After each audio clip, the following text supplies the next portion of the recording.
시청자 여러분 안녕하십니까. 매주 월요일 4시 시청자 여러분 찾아가는 이준의 기센 부동산 진행을 맡고 있는 이준입니다. 얼마 전에 세계보건기구 WHO에서 발표한 자료가 있었습니다. 한국인의 건강수명은 73세, 한국인의 희망 건강수명은 약 81세, 그러니까 한 8년간의 병 치료 기간이 있답니다. 그래서 1년 건강수명을 늘리는데 지불할 비용 얼마까지가 적당한가 조사한 게 있었는데 평균 한 2,492만 원을 지불할 용의가 있답니다. 우리 시청자 여러분, 노후에 건강하시면 1년에 2,500만 원씩 버시는 겁니다. 날이 내일부터 많이 추워진다고 하니까요. 건강 유의하시고 이진호의 기센 부동산 같이 함께 하시도록 하겠습니다. 자, 이제 기센 부동산 2부로 나서 진행됩니다. 오늘은 아주 불확실성이 심화됐죠.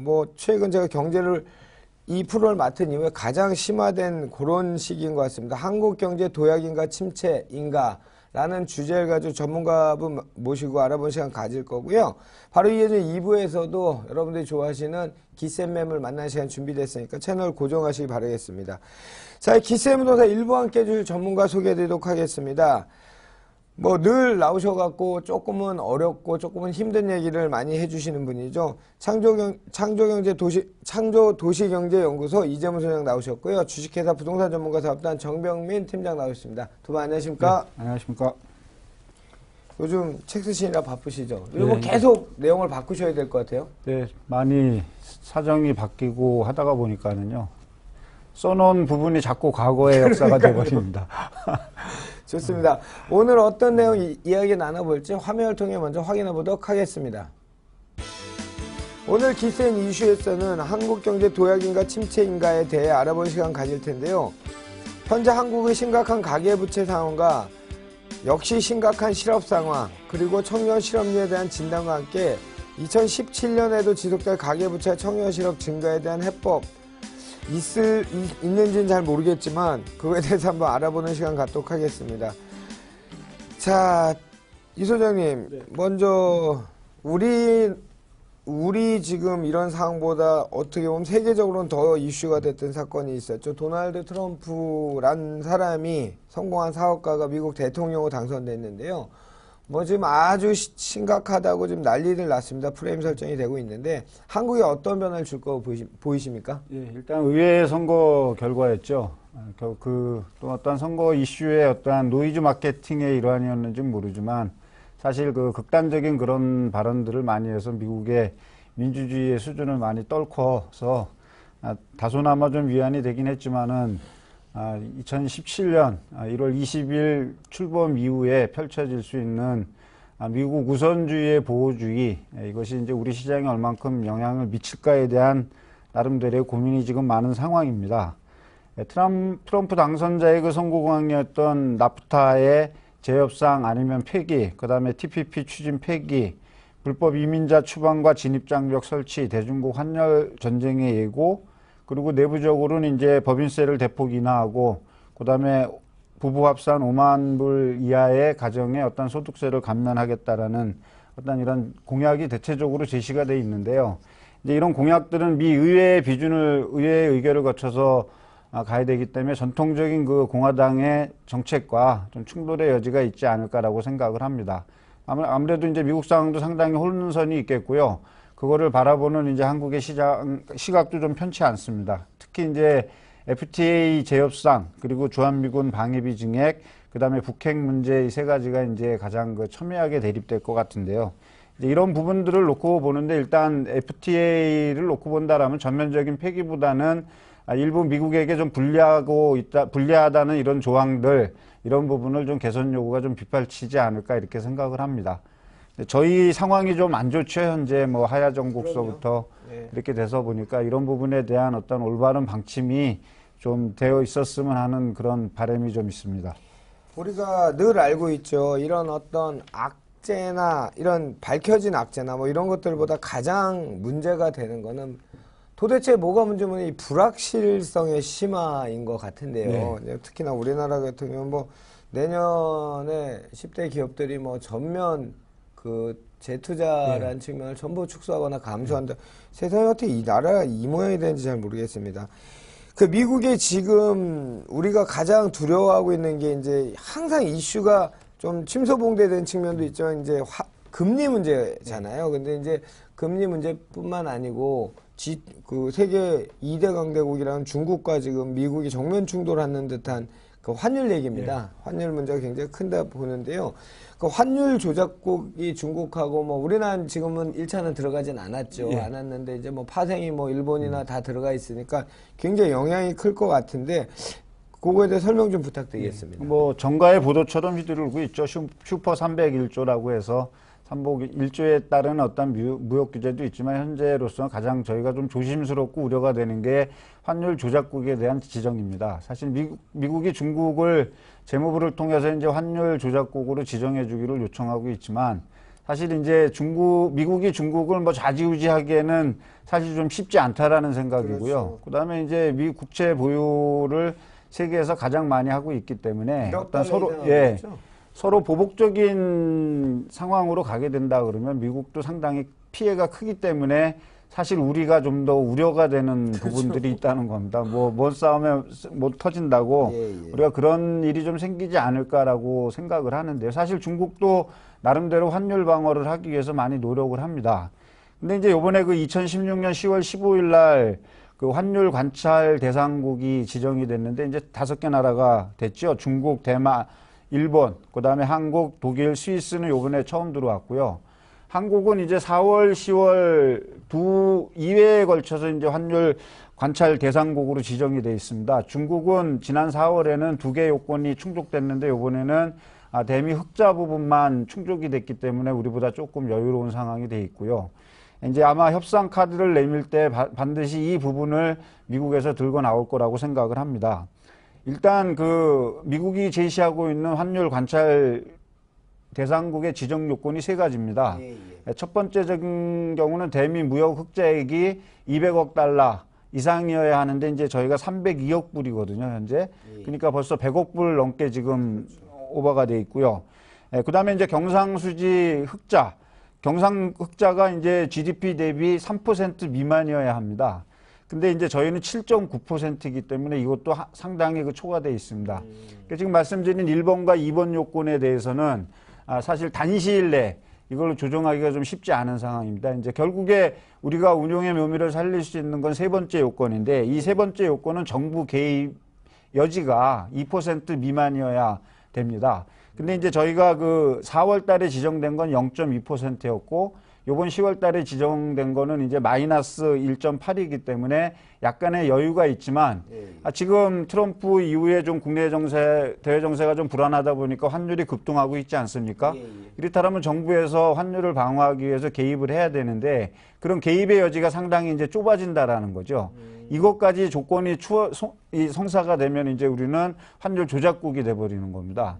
그러니까 틀림없이 미국에서는 이 부분을 가지고 협상 카드를 FTA라든지 주한미국 방위비 분담이라든지 모든 문제를 가지고 같이 합병해서 그다음에 이제 연대해 갖고서 이제 조건 제시를 할 것으로 보이기 때문에 우리가 또 소규모 개방 경제 국가이기 때문에 무역을 하지 않고서는 저희는 안 되지 않습니까?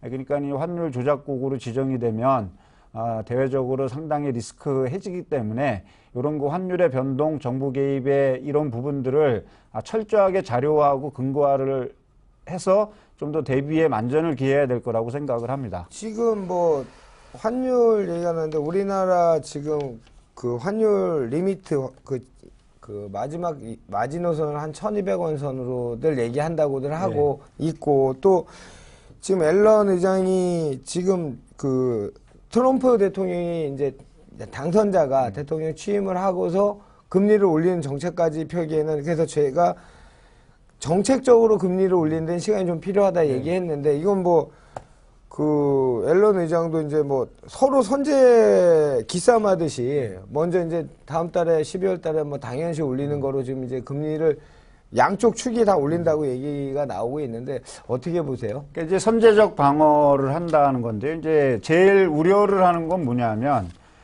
트럼프 행정부의 출범으로 인해서 트럼프 행정부 자신도 자기가 대통령이 된 과정이 어떤 과정이라는 걸 알지 않겠습니까? 그렇죠. 결국에 트럼프 행정부에서 슬로건으로 내걸고 있는 제조업의 부흥, 그다음에 리쇼어링의 리쇼어링에 따르는 러스트벨트의 제조업을 부흥시키기 위해서 인프라라든지 이런 부분들을 확대하기 위해서 1조 달러 이상의 인프라 투자를 하기로 했습니다. 예, 예. 아마 그게 내년 상반기에 집행이 되지 않을까 이렇게 생각을 합니다. 그렇게 된다면 돈이 갑자기 또 1조 달러 이상이 풀리기 때문에 자산시장에 버블이 생기고 그 다음에 미국의 어떠한 그 자산시장의 열풍이 있기 때문에 지금 금리를 어느 정도 인상시켜 놓지 않는다라면 부작용이 더 크다라고 이제 보는 것이 미 연준의 시각이고요.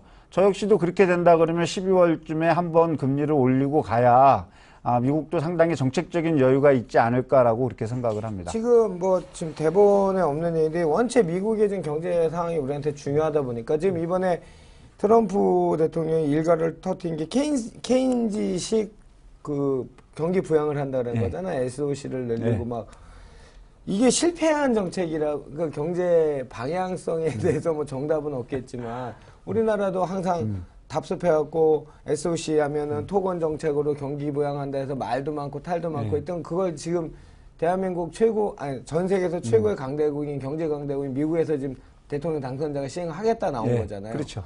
그러니까 미국이나 지금 한국이나 우리 주제도 나오지만 이 내수 경기 활성화란 자체가 초미에 다 관심사인 것 같아요, 그죠? 그렇습니다. 좋습니다. 가계부채 얘기해 보겠습니다. 우리가 이제까지 저도 그런 얘기를 한 적이 있었습니다. 어떤 거냐면, 가계부채 중에 그 부동산 담보대출은 부채 중에서는 우량 대출이기 때문에 그러니까 지금 언론 매체에서 프레임 잡는 것만큼 심각하지 않는데 프레임을 이렇게 잡는다. 그리고 한두 달 전에는 그 프레임 기조가 바뀌었다. 실제 가계부채 중에서는 중소 자영업자들의 가계대출이 훨씬 더 심각한 상황이다. 이런 얘기를 늘 했었는데, 제가 했던 얘기들이 이제 일반적으로 이제 그 표면화된 그 한국의 경제 체력상, 펀더멘탈상 그렇게 심각한 수준은 아니라고 이제 정부에서도 얘기를 했었고요. 근데 이제 그럼에도 불구하고 최근 들어 이제 금리 인상 얘기까지 나오니까 이게 발등에 불이 됐습니다. 가계부채 우려가 지금 확대되고 있는데요. 어떻게 해석해야 될까요? 예. 사실 가계부채 얘기는 한 7, 8년 전서부터 지속적으로 나왔죠. 항상 우려가 된다. 그런 과정에서도 계속 가계부채는 증가가 됐고요. 그래서 2008년 이후에 저희 지금 16년 한 8월 기준으로 해갖고서 약 720조 정도의 가계부채가 증가를 했습니다.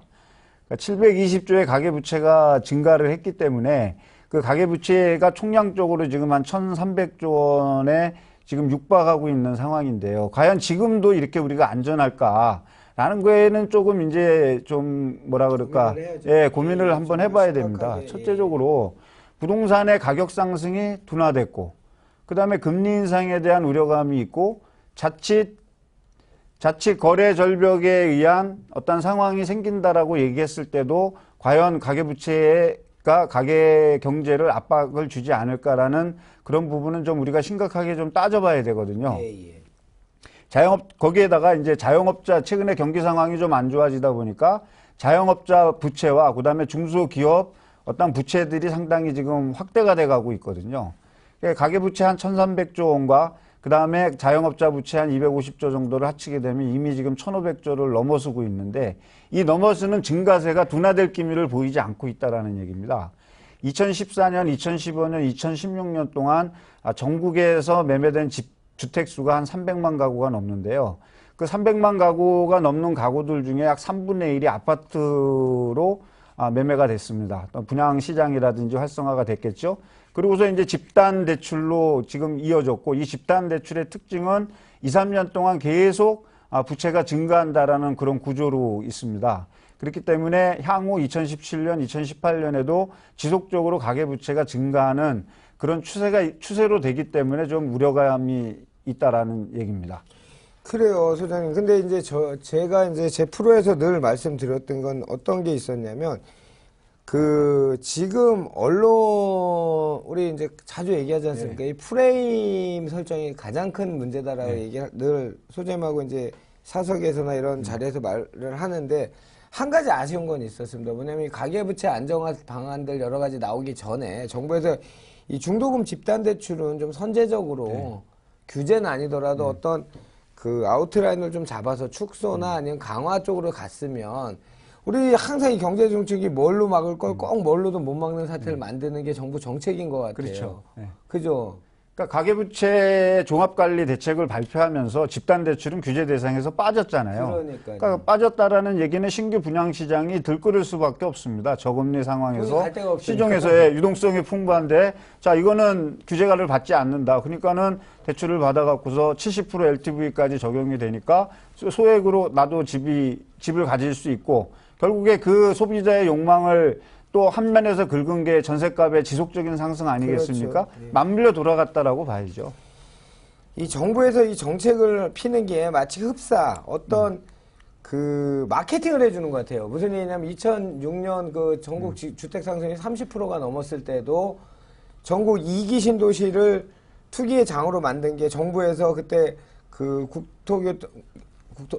국토교통부 아니 그때 당시 뭐죠? 국토해양부. 예, 국토해양부 장관이 어디 신도시 개발한다면 미분양 같은 게 하루에 털리고 막 그랬었듯이 지금 아까 얘기하신 지금 뭐 모든 투자의 파생 상품이 생기는 이유는 딱 하나입니다. 저금리입니다. 저금리. 그렇죠. 저금리에 부동자금, 유동자금이 갈 데가 없다 보니까 이런 파생 상품들이 자꾸 돈이 몰리는데 그거를 조금만 딱 하나 놀렸어요. 정부는 이렇게 만약에 중도금 집단대출을 가계부채 안정화 방안 발표할 때 그때 넣었으면 시장이 급격히 물론 많은 고민을 하셨겠지만 그렇죠. 시간이 지나서 오늘 소장님하고 얘기하다 보니까 조금 더 선지적으로 해줬으면 이렇게 많이 힘들진 않았을까 하는 그런 아쉬움들이 많이 남습니다. 예, 이제 문제가 항상 뒷북친다라고 얘기하죠. 문제가 생기고 난 다음에 이제 그걸 규제하려고 하는데 이미 집은 팔렸다라는 얘기죠. 그렇죠. 수백만 채가. 그 수백만 채가 팔리면서 집단대출을 받은 거는 거의 2년 6개월 정도의 기간에 걸쳐 갖고서 대출이 증가하고 있다라는 거를 항상 그걸 왜 놓쳤을까 몰라서 놓쳤을 거라고 생각은 안 합니다. 단지 경제 운영상, 거시경제 운영상 건설 경기가 죽어버리면 사실 2016년에 한국 경제가 뭔가 도약하거나 내수시장을 기반으로 갈 수 있는 전혀 여지가 없지 않았습니까? 그래서 모든 산업이 둔화되고 있었고요. 뭐 그런 뭐 절박감이 있었다라는 건 한편으로 이해를 하지만 그것이 가계부채의 급증으로 연결될 수 있었다는 점은 조금 생각을 했어야 됐을 거라고 생각을 합니다. 기센 부동산 MC도 그 정도는 예측을 하는데 그걸 못한다는 게 말이 됩니까? 말이 안 되는 얘기죠. 좋습니다. 이 가계부채 통계는 지금 정말 잡기가 어렵습니다. 이게 정확한 통계를요. 왜냐하면 뭐 공식화된 데 있고 제2금융, 제3금융고 있고 뭐 마이너스 카드 쓰는 거 있고 뭐 있고 이걸 다 짓게 하기 쉽지 않은 것 같은데 뭐 전체 아웃라인은 나온 것 같은데 이 가계부채 증가 1917년 내년은 어떻게 될 것 같습니까? 예, 일단 뭐 가계 상황이 많이 어려워지고 있습니다. 가계 상황이 어려워지고 있다라는 얘기는 신용을 기반으로 해서 가계 경제를 운영하고 있다라는 얘기고요. 소득 대비 가처분 소득의 비율이 150%에 육박하고 있기 때문에 소득의 절반이 금융비용으로 나가고 있다라고 봐야죠. 결국에 점점 더 어려워질 것이고, 그 다음에 집단대출을 통해서 집을 구입한 사람들은 계속 집단대출을 받아야 될 겁니다. 그렇게 해서 이제 한다라면 한국은행에서 이제 예측하기에는 매달 한 3에서 4조 원 정도가 증가할 것이라고 지금 보고 있는데요. 그럼 결국에 2017년에도 약 60조, 40조에서 60조 가까운 부분이 집단대출을 통해서만 가계부채가 증가가 되고 있고요. 그 다음에 이제 점점 더 내수 경기가 둔화되고 자영업자의 이 경영 여건이 좋아지지 않고 있습니다. 그 얘기는 뭐냐면 자영업자의 부채도 증가하고 있다라는 얘기죠. 그러다 보니까 가계부채와 자영업자의 부채가 중복되어서 대출된 부분도 지금 약 300조 원에 달한다고 하니까 이제 그런 부분들에 대한 어떠한 리스크 관리를 어떠한 매스컴이나 정부 정책이나 사실 이런 거보다는 가구주들이 이제 스스로 좀 알아서 어떤 포트폴리오를 짜야 되는 그런 시기가 지금 도래하고 있지 않나 이렇게 생각을 합니다. 이 정부 정책이라는 게 굉장히 복잡해서 지금 뭐 당연히 그렇게 이중적인 플레이를 할 수밖에 없겠지만 지금 가계대출을 금리가 5%짜리도 있대요, 시중은행이요. 그렇죠. 네. 그 뭐죠? 유동금리로 변동금리. 변동금리를 했을 때. 그런데 오늘 아침에 보니까 한국은행에서 국공채를 1조 5천억을 이제 발등에 불이 떨어진 거예요. 채권금리를 올려야 금리가 낮아질 테니까. 뭐 정부 당국의 고민도 뭐 1년 모르는 바는 아니겠습니다만은 일단 집을 매덕 사고서 금리가 뭐 1%씩 올라간다면 그 정상적인 월급 봉급 생활하는 사람들은 거 굉장히 큰 타격일 것 같아요. 그렇죠. 왜냐하면 현재도 우리가 버는 소득, 그러니까 일반 중산층을 기준으로 했을 때 대출을 5억짜리 집을 3억 가까이 대출을 받아서 그 대출 이자를 부담하고 원리금을 상환하는 그런 과정에서는 가계 소비 구조를 상당히 압박을 하고 있습니다.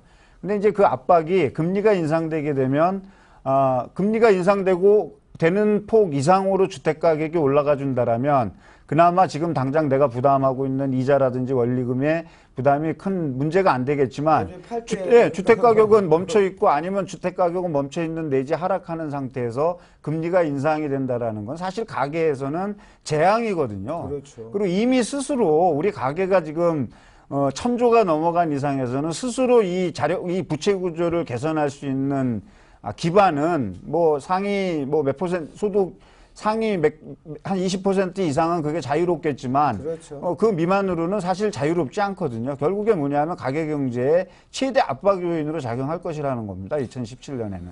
좋습니다. 또 답답한 얘기 하겠습니다. 저희 아들도 벌써 고등학교 1학년인데 주말에 아르바이트를 한답니다. 요즘 애들이 그렇게 영특합니다. 무슨 얘기냐면 실업 문제입니다. 실업 문제 얘기해 보겠습니다.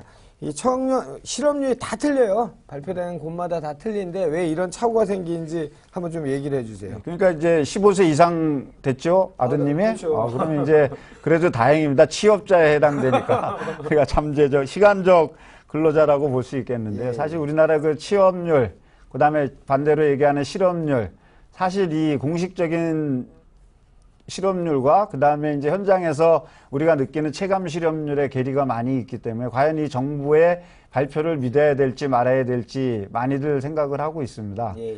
또 실업률은 현재 우리 경제 상황이라든지 이런 거를 얘기해주고 또 특히 이제 청년 실업이라든지 이런 증가라는 건 사실 한국 경제가 내일이 없다라는 거를 반대적으로 얘기하고 있기 때문에 청년 실업은 무지 중요하다라고 생각합니다. 일단 간단하게 실업률을 얘기할 때 우리가 실업자란 뭔가부터 이제 한번 정의가 있어야 되겠죠. 그러니까 실업자는 조사 대상 주간에 일을 하지 않았고 그다음에 지난 4주간 일자리를 찾아 적극적으로 구직 활동을 하였던 사람으로서 일자리가 주어지면 즉시 취업이 가능한 자입니다. 사실 말이 어렵죠. 말이 어려운데 이제 이런 그 실업자를 놓고 본다 그러면 대한민국은 상당히 실업률이 낮은 상황입니다. 한 3.8% 정도 된다고 하니까 거의 완전 고용에 가깝거든요. 미국도 이제 5% 이내로 완전 고용이라고 보고 있지 않습니까? 그러니까 우리도 이제 3.8%면 완전 고용에 가깝기 때문에 상당히 우리 한국의 실업의 어떤 취업에 관한 펀더멘탈은 상당히 강하다라고 얘기하는데 우리가 현장을 바라보면 아니거든요. 제 주변에도 온통 취업 준비를 하는 사람들밖에 없다라는 얘기죠. 아니면 창업을 하려고 하는 사람. 그러니까 이제 현실적인 괴리가 왜 있냐? 라는 어떤 그런 것들을 좀 시정하기 위해서 이제 국제노동기구라고 얘기하죠. 이 ILO에서 이제 고용지표, 고용보조지표라는 거를 만들어서 이제 시행을 하고 있습니다. 2015년부터. 근데 이제 이 보조지표를 따라서 우리가 얘기를 하더라도 한국의 실업률은 조금 현실하고 맞지 않는 이런 생각이 있습니다. 고용보조지표는 이제 보조지표 1, 보조지표 2, 보조지표 3이 있는데요. 이제 그거는 조금 이따가 말씀을 추후적으로 좀 간간히 말씀을 드리겠습니다. 공식을 여기서 말씀드리긴 좀 그렇고요. 그거는요, 그 시청자들 어려워서 별로 재미없으니까. 그러니까 ILO에서 발표한 고용 보조 지표가 있는데, 그러면 다음 질문과 같이 이제 묶어서 질문. 그러면 실업 상황을 하여튼 간단하게 좀 설명을 해주세요. 그러니까 실업 상황이 이제 보면 일단 우리나라 15세 이상 경제활동 인구라고 얘기합니다. 15세 이상의 4,350만 명 정도 되는데요. 여기서 취업도 하지 않고 또 실업자도 아닌 비경제 활동 인구가 한 1,500만 명 정도 있습니다. 그러니까 이 1,500만 명 중에는 상당수의 실업자가 포진이 돼 있고 그다음에 이 고용돼 있는 경제 활동 인구 중에서도 잠재적 실업자가 이제 있습니다. 그러니까 이 부분들이 다 빠졌다라는 거죠. 그러다 보니까 실업률이 낮아질 수밖에 없죠. 그래서 이제 우리나라 현재 8월 기준으로 해서 공식 실업자는 이제 99만 명밖에 안 되고요. 공식 실업률은 3.6%입니다. 그러면 우리가 아까도 말씀드렸지만 이제 그렇다 보니 경제활동 인구는 그러니까 일단 취업자나 자영업자를 다 망라해서 한 한 2,700만 명 정도 되고 고용률은 61%입니다. 그러니까 이제 39%는 실업자 내지는 뭐 가정주부, 뭐 취업준비생 뭐 다 있지 않겠습니까? 예, 예. 근데 이제 여기에서 좀 더 디테일하게 좀 세분을 해야 되는데 예, 예. 여기에서 이제 좀 더 세분할 수 있는 기준을 국제노동기구에서 만들어 놓은 게 고용보조지표 1, 2, 3입니다. 예. 시청자분들께서는 그렇게 이해를 하시면 될 것 같고요. 예, 예. 근데 이제 중요한 거는 이 통계청에서 시간 관련 추가 취업 가능자라는 명칭이 있습니다. 이것이 이제 고용 보조 지표 1에 해당되는 사람들인데 네. 우리나라에는 약 한 850만 명 가까이가 있는데 이 850만 명 중에 주 일주일에 일하는 노동 시간이 17시간 미만. 네. 우리가 17시간 미만이다 그러면 좀 알바생이라고 봐야 되지 그렇죠, 않겠습니까? 그렇죠. 정상적인 근로자보다는 학비를 벌어본다든지 편의적으로 몇 시간 일하고 이제 이런 알바생들이 일주일에 17시간 정도 일하는 분들인데 이제 그런 분들이 한 150만 명 가까이 된다라는 거죠. 그러니까 이 150만 명 가까이 되는 사람들이 취업자로 잡혀 있다라는 거죠. 그 예. 시간 관련 추가 취업자를 17시간 미만 사람도 취업자로 그렇죠. 잡아놓기 예. 때문에 3.6%가 나오는 거예요. 그리고 이 800만 명에 가까운 사람들은 전체가 뭐냐면 35시간 미만입니다. 일주일에. 그러니까 17시간 이상, 그러니까 18시간부터 35시간에 일하는 근로자들도 결국에 임시직도 많을 것이고 그렇죠. 아니면 잠재적으로 임시 있다가 이동하려고 하는 임시방편으로 일을 하는 사람들도 있지 않겠습니까? 예, 예. 그러니까 결국에 이런 분들을 우리가 가리켜서 이제 시간 관련 추가 취업 가능자라고 얘기하는데 이분들이 대부분이 다 어디에 잡혀 있냐면 취업자로 잡혀 있고 우리 실업자에 대한 정의에 포함되어 있지 않은 겁니다. 그러니까 이분들이 싹 빠져나가니까 상당히 낮아지죠. 그렇죠. 예. 그런 식으로 이 괴리가 항상, 근데 왜 통계청은 다 알고 있을 텐데 왜 그럴까요?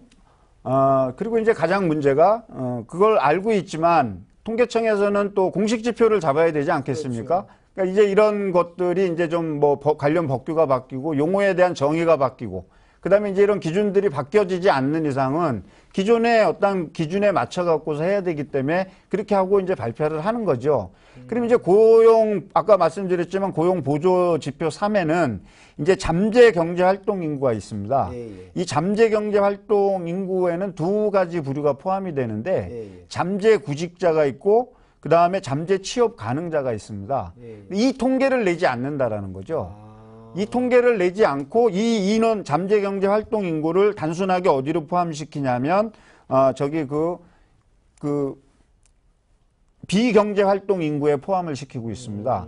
그러다 보니까 여기에 따르는 인구가 정확하게 나오지 않다 보니까 쉽게 얘기해서 가사에 전담하고 있는 가정주부, 그 다음에 이제 병으로 인해 갖고서 이제 하는 사람과 구직 활동을 하거나 이렇게 하려고 하는 사람들에 대한 정확한 통계가 나오지 않는데 이거를 뭉뚱거려서 관련 산출 근거가 없이 그냥 고용보조지표 3은 10.2%다. 라는 발표만 지금 하고 있다라는 거죠. 그래서 이제 우리 실업률이 잠재보조지표 3을 이용하면 10.2%가 실업률이다라고 인식을 하는데요. 아까 3.6%에서 많이 발달한 수치가 아니겠습니까? 그렇죠. 10%가 넘어섰으니까. 이거보다 더 높죠, 사실. 예, 그러니까 이것 때문에 이제 두 자릿수 실업률을 우리가 하고 있다라는 언론에 이제 보도를 접하게 되죠.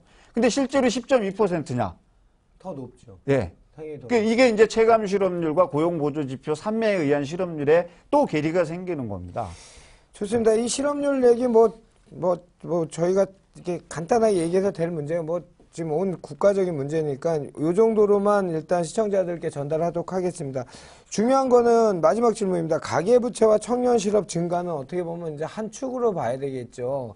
취업을 못하니 경제활동을 못해 인컴이 없으니 빚을 지고 빚을 정상적으로 못 지니 제2, 제3금융권을 쓴다든지 이런 식의 악순환이 계속 되고 있는 것 같은데 포괄적으로 우리 시청자들께 우리 이재문 소장께서 한 말씀 좀 부탁드리겠습니다. 아까도 모두에 말씀드렸지만 청년 취업은 국가의 대계를 약속하는 거죠. 예. 우리처럼 고령사회로 진입하는 국가에서 청년들의 소득 증가는 노후의 삶에도 많은 영향을 미치게 됩니다. 그래서 따라서 청년 취업이라든지 이런 정책은 좀 더 장기적인 계획과 단기적인 계획을 병행해서 그다음에 수립을 하고 그걸 진행을 해야 되는데요. 사실 이제 우리나라는 지난 한 수십 년 동안 대기업 중심의 경영체제와 또 지원체제를 유지하지 않았습니까? 근데 이제 그런 대기업들이 원가 절감이라든지 아니면 FTA에 좀 더 유리한 구조를 하기 위해서 전부 해외 생산 기지로 이전을 했기 때문에 한국에도 이미 이제 굴뚝 없는 어떤 성장이 진행을 되고 있다라는 게 일단 실업난의 어떤 최대 이슈가 되고 있습니다. 그러니까 트리클 다운이 이제 사라졌기 때문에 그렇다면 우리 정부도 대기업 위주의 정책보다는 이에 상응하는 중소기업들을 키워서 그 중소기업들의 한국의 젊은이들이 많이 가서 그 기업들을 키울 수 있는 기회를 좀 만들어줘야 되지 않겠습니까? 근데 청년들이 제일 기피하는 거는 미래에 대한 불안감과 거기에 따르는 고용 여건, 그 다음에 이제 급여라든지 이런 수준이 좀 안 맞잖아요. 안 맞죠. 네, 그런 부분들에 대한 좀 더 획기적인 좀 개선책이 좀 있어야 될 것이라고 보고요. 결국에 가계부채, 특히 이제 청년들은 취업을 하지 않았다, 예를 들어서 뭐를 한다라고 했을 때 한 20세에서 30세에 있는 청년들의 대부분은 이제 뭐 학자금 융자를 받았다든지 생활을 하기 위해서 쉽게 얘기해서 카드깡을 한다든지 대출을 받아갖고서 생활을 하지 않겠습니까? 소득이 절대적으로 부족하니까. 그런 신용위험에 또 노출이 돼 있는 그런 상황입니다. 이런 부분들은 가계부채보다도 사실 더 심각하다라고 봐야죠. 그러니까 이런 부분들까지 좀 고민을 한다라면 지금 청년 뭐 창업을 하기 위해서 자꾸 창업 너무 많이들 얘기를 하고 제도적 기반을 만들어 놓고 하지만 사실 저는 경험 없는 창업은 반대거든요. 경험 없는 창업은 100% 실패로 끝나가고요. 실제로 창업을 한 대부분의 사람들 70% 이상은 창업 2년 만에 다 문을 닫습니다. 그런 청년들은 나중에 기업에 취직할 수 있는 기회마저도 잃어버리는 거죠. 그래서 정부에서 너무 정책적으로 창업에 대한 어떠한 이니셔티브를 몰고 가는 거는 그다지 바람직하지 않은 정책이라고 보고요. 이제 가계부채에 대해서 좀 말씀을 드린다 그러면 시간이 없습니다. 딱 1분. 알겠습니다. 가계부채 반드시 2017년엔 줄여야 됩니다. 결국에 제가 한마디로 말씀드리면 디레버리징인데요. 이 디레버리징을 여유 있을 때 해놓지 않는다면 금리 인상을 기정사실이라고 받아들이시면 왜 내가 가계부채를 갚아야 되는지 답이 나올 겁니다. 이상입니다. 빨리 끝내주셨네요. 하여튼 우리 이재문 소장님께서 그 2017년에 하고 싶은 얘기는 가계부채 반드시 잡아야 되는데 반드시 디레버리징을 통해서 부채 규모 축소해야 된다. 두 번째는 그 성장 요인보다는 둔화 요인이 많으니 취업하시는 분들도 눈높이를 좀 낮춘다든지 여러 가지 스스로 좀 단단하게 만드는 어떤 그런 심리적인 요인이 있어야 될 것 같다. 정부 얘기는 뭐 공허한 메아리가 될지 모르겠지만 경험 없는 창업 계속 권하기보다는 중소기업의 인센티브나 이런 걸 더 많이 줘서 중소기업을 가고 싶은 이런 정책을 펴야 된다. 이렇게 정리하면 되겠습니다. 늘 한 분만 이런 얘기 하십니다. 우리 힘들고 어두운 얘기, 경제 얘기 이렇게 풀어서 해주신 분이었습니다. 오늘도 좋은 말씀 해주신 분은 창조도시경제연구소 이재문 소장님이었습니다. 소장님 오늘 감사했습니다. 네, 감사합니다. 자, 바로 이어서 기센부동산 참여하실 수 있는 방법 화면으로 확인하시고요. 기센 매물 만나러 떠나겠습니다.